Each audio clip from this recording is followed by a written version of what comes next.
Boker Tov, que les livrets Torah soient dans la réussite d'Avraham Ben Messaouda, à la mémoire de Margalit Batrivka. Aujourd'hui, c'est le jour de la Iloula du Rabbi de Lubavitch, le tzaddik de cette génération qui a diffusé, qui a éclairé, qui a allumé la lumière de la Torah dans les endroits les plus éparpillés du monde. Alors que ces paroles de Torah soient à sa mémoire. Dans notre paracha, on avait parlé un peu de ce sujet, on l'a touché d'un autre côté en début de semaine. On parle au début de la paracha de règles, pureté, impureté. Et nos sages, quand ils ont parlé de la halakha, du verset qui parlait de celui qui est rentré dans une tente, ou dans un espace, dans une chambre où il y a un mort, il devient impur. Zot Torah, Adam ki yamut be'oel, kol haba el haoel yitma shiv'at yamim.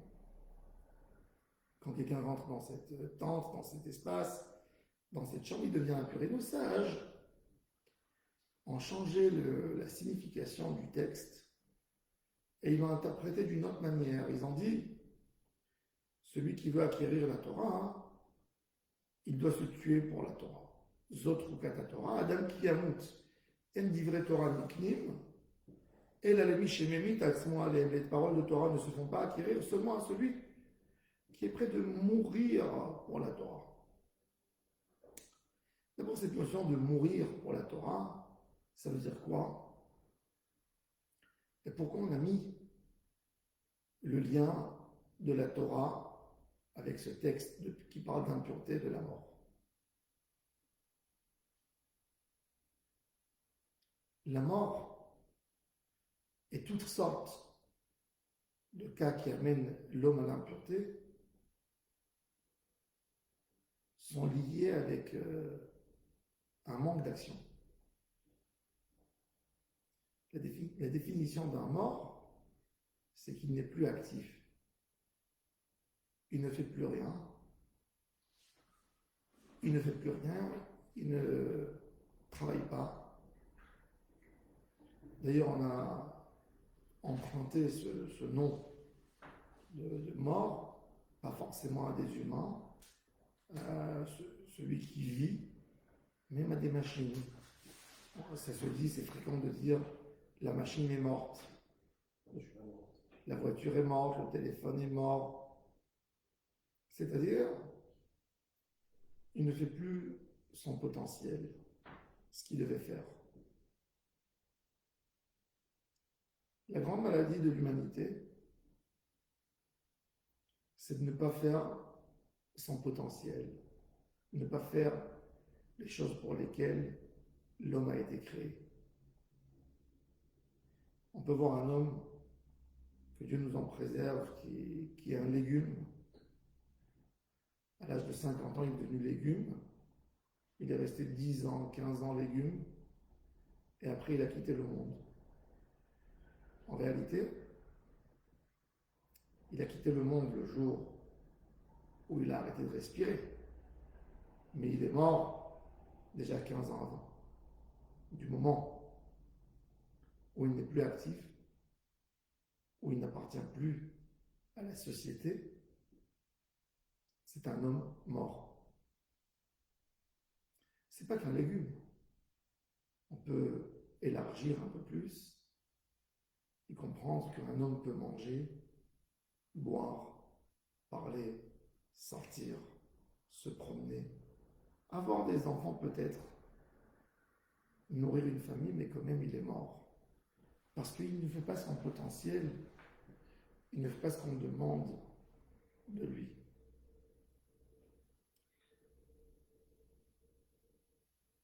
La question de la vie, c'est la question qui préoccupe l'humanité entière.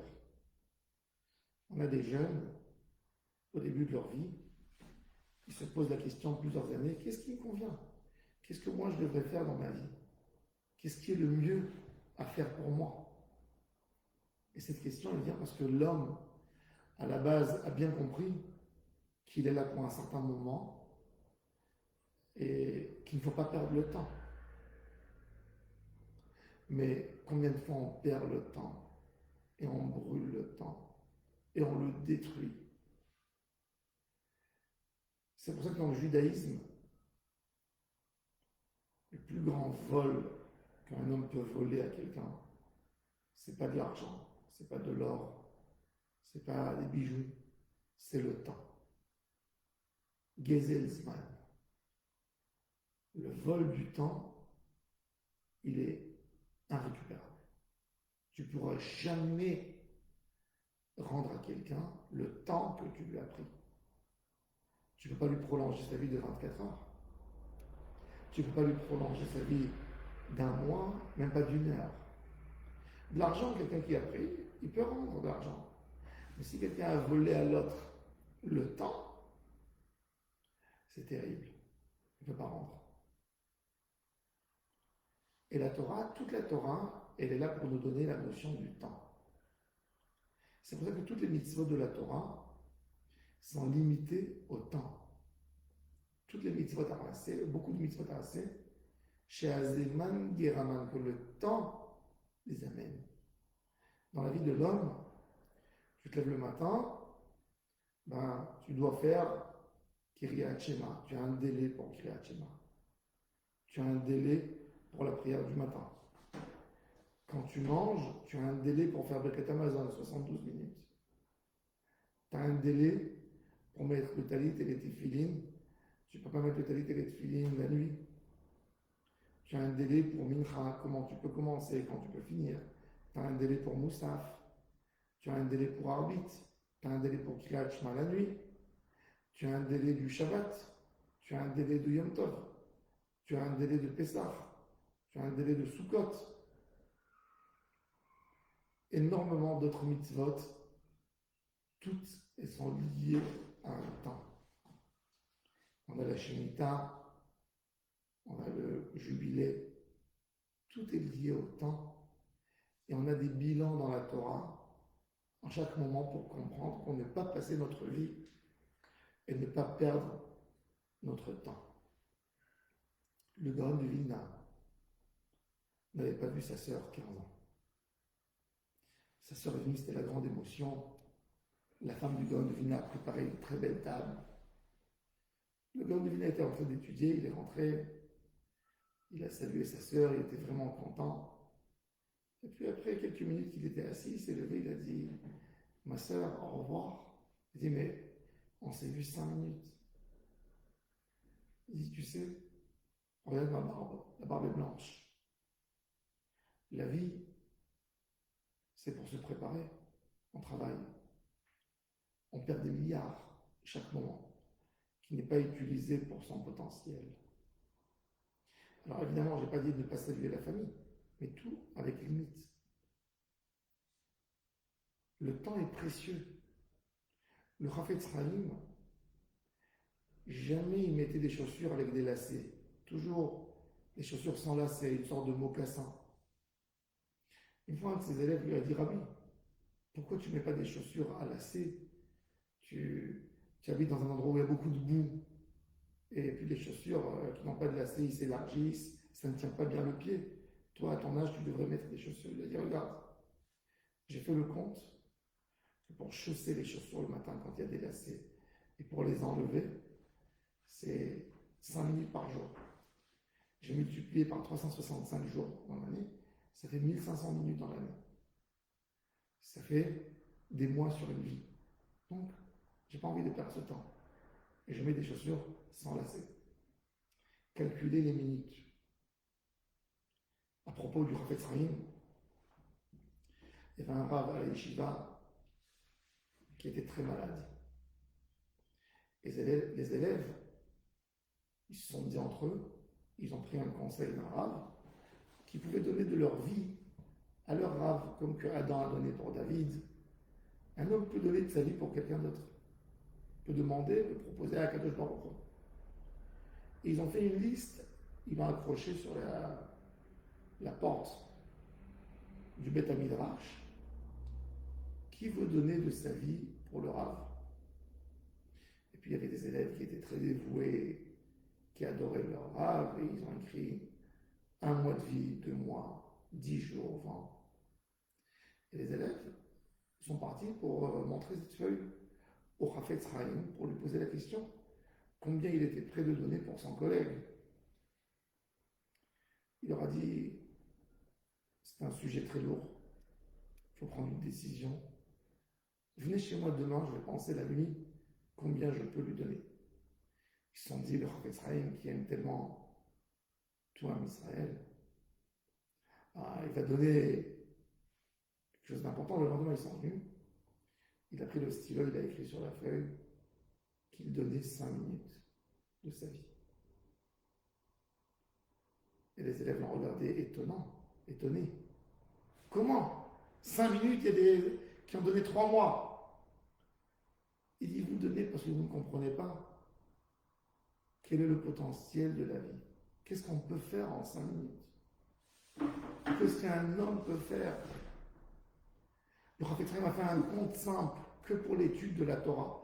On sait que chaque mot de Torah, c'est une mitzvah. Tu crées un ange, tu fais la volonté d'Hachem. En 1 seconde en moyenne, on peut dire entre 2 et 3 mots. En 1 seconde. C'est-à-dire qu'en 60 secondes, tu peux faire entre 120 et 180 mitzvot. Multiplie ça par heure, fois 60. Multiplie ça fois 3-4 heures dans la journée. Combien de mitzvot tu peux faire? Multiplie ça sur un mois, sur un an, sur une vie. Le Yetzer Hara aujourd'hui est devenu génial. Il a eu l'idée, la plus grande, la plus grosse idée destructible qu'il y a eu depuis que Dieu a créé l'homme est venue dans notre siècle. Cette idée s'appelle le téléphone portable. Le téléphone portable, c'est l'objet le plus sale que l'homme a en portée de main, car ça ne se lave pas, ça ne se met pas dans une machine à laver, ça se nettoie de temps en temps, ça se désinfecte. L'homme rentre avec aux toilettes, touche les endroits les plus sales et touche son téléphone. Ce téléphone, alors un homme en moyenne, un jeune homme, peut regarder à peu près 2 heures par jour. Et ce n'est pas de la rigolade. Les annonces qu'on reçoit sur WhatsApp, sur Twitter, sur tout ça, ce que l'homme rentre dans les sites, comment on dit, les réseaux sociaux, il peut perdre 2 heures en moyenne. 2 heures, si vous faites le compte, simple, c'est 1/12 de sa journée. C'est-à-dire que si c'est sa moyenne par jour, ça lui fait 1 mois dans l'année qui fait 24 heures, jour et nuit. 1 mois dans l'année qu'il n'est pas sorti en vacances, mais qu'il a regardé son téléphone. C'est-à-dire si on le partage maintenant ce mois, parce que c'est 24 heures, c'est du 24 heures, donc ça veut dire qu'il a raté 2 mois dans l'année de 12 heures par jour. Et s'il regarde 4 heures par jour son téléphone, voilà, il aura brûlé dans son année 4 mois sans rien faire. Je ne parle même pas du point de vue religieux. Je parle du point de vue parnassa. Est-ce que si un homme gagne bien par mois, ben il a perdu 2 mois de travail. Beaucoup plus grave que le confinement, que le Covid, que tout ce que vous voulez. Ça, c'est le plus grand Yetzer Hara de cette génération. Le Yetzer Hara n'a plus besoin d'amener l'homme à faire des avérotes. Il peut le laisser religieux, à la maison, mais curieux de savoir qu'est-ce qui se passe ici, qu'est-ce qui se passe là-bas, et de brûler son temps. Si vous regardez un homme qui dépense 2 à 3 heures par jour, il a raté dans sa vie 20% de sa vie, à peu près.